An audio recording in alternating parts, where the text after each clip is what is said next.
কেমন আছো তোমরা? নতুন একটা ব্লগে তোমাদের সকলকে স্বাগতম।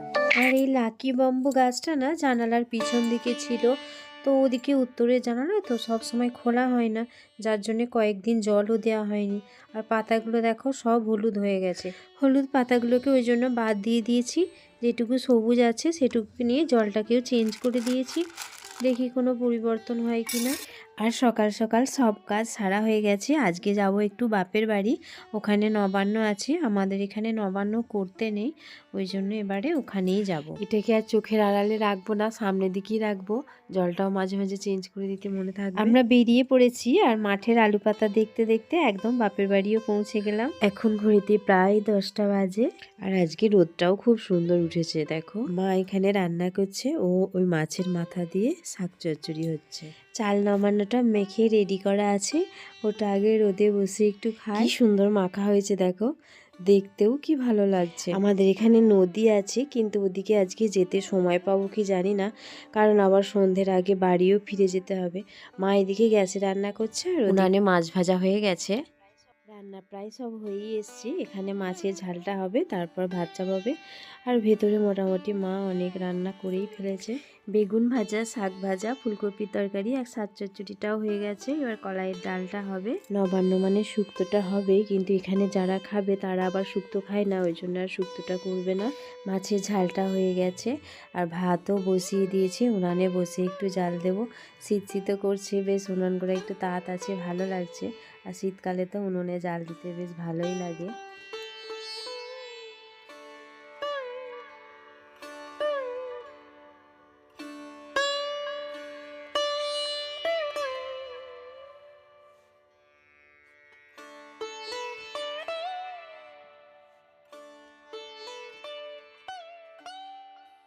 চলো বাড়ির পিছন দিকটা দেখাই। ওইদিকে একদম মাঠের ধারে আমাদের বাড়ি, এই মাঠ আর এই বাড়ি। এখানে ফুল তুলতে এসেছিলাম আগে, অনেক দিন আগে একবার ভিডিও করেছিলাম। কুকুরটা কেমন শুয়ে আছে দেখো।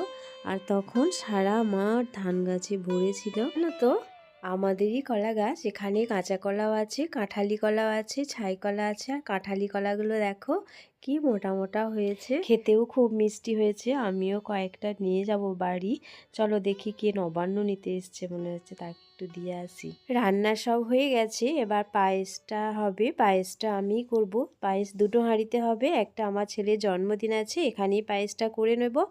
আর হচ্ছে ওই নবান্নর পায়েসটা হবে, ওই জন্য দুটো হাঁড়িতেই পায়েস হবে। আগে পুজো দিয়ে রেখেছি।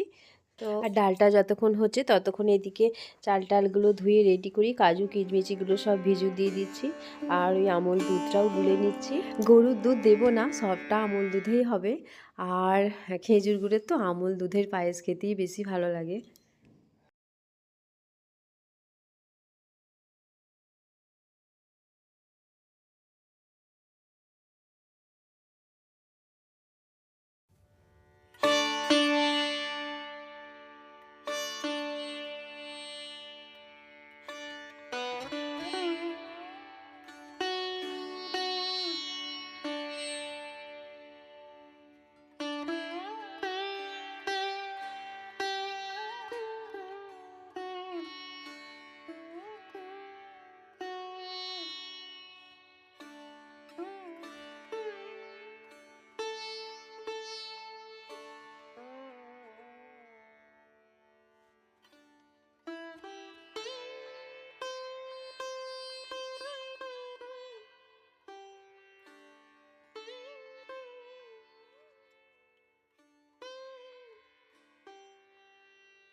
হয়ে গেছে পায়েস রান্না, বড় হাঁড়িটা আর একটু হবে।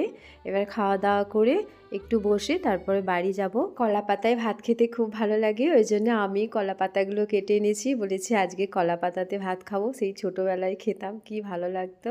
রোদটা থাকতে থাকতেই বেরিয়ে পড়বো, নাহলে খুব ঠান্ডা ঠান্ডা হাওয়া দিচ্ছে, আবার ঠান্ডা লেগে যাবে। আর বাড়িতে গিয়েও অনেক কাজ আছে, ছেলেটা একটু কেক কাটবে। তবে রান্না বান্না বিশেষ কিছু করব না, কারণ এখানে একটা বিয়ে বাড়ি আছে, শ্বশুর শাশুড়ি নেমন্তন্ন, শুধু শ্বশুর শাশুড়ি নয় সকলেরই নেমন্তন্ন আছে। ওই জন্যই শ্বশুরমশাই বললো যে ফ্রিজে সব রেখে দাও, রান্না বান্না এখন কিছু করতে হবে না, অলরেডি আমরাও বাড়ি চলে এসেছি। আর এখানে দেখো জল সইতে যাচ্ছে সব।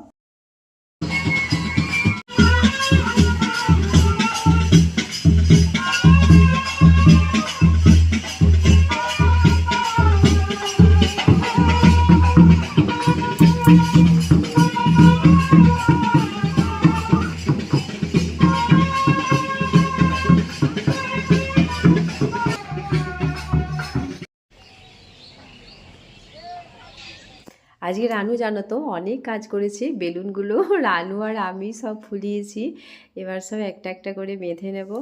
আর দেখো কেমন বাজনা বাজাচ্ছে। এদের জন্মদিনে না একটা মজা আছে জানো তো, এদের একজনকার জন্মদিন হলে না এরা ঠাকুমা দাদুর কাছ থেকে প্রায় 3 জনাতেই গিফট পায়, মানে কিছু না কিছু ঠাকুমা দাদু দেয়। রানুর তো খুব আনন্দ। আর এই দুটি হচ্ছে আমার জায়ের মেয়ে। তো এরা যখন দু বোনে একসাথে থাকে না তখন খুব মারামারি করে, এদের দুজনকে আমি বাগাতে হিমশিম খেয়ে যাই। তো আমার ছেলেটাকে একটু ভয় খায়, যার জন্য আজকে একটু চুপচাপ আছেই দেখছি। কেকটাকে দেখাই চলো, কেকটা খুব সুন্দর দেখতে, মানে এত সুন্দর কেকটা পাবো মানে যেমনটা চেয়েছিলাম তেমনটাই। তো ভাবিনি যে এত সুন্দর কেক পাবো।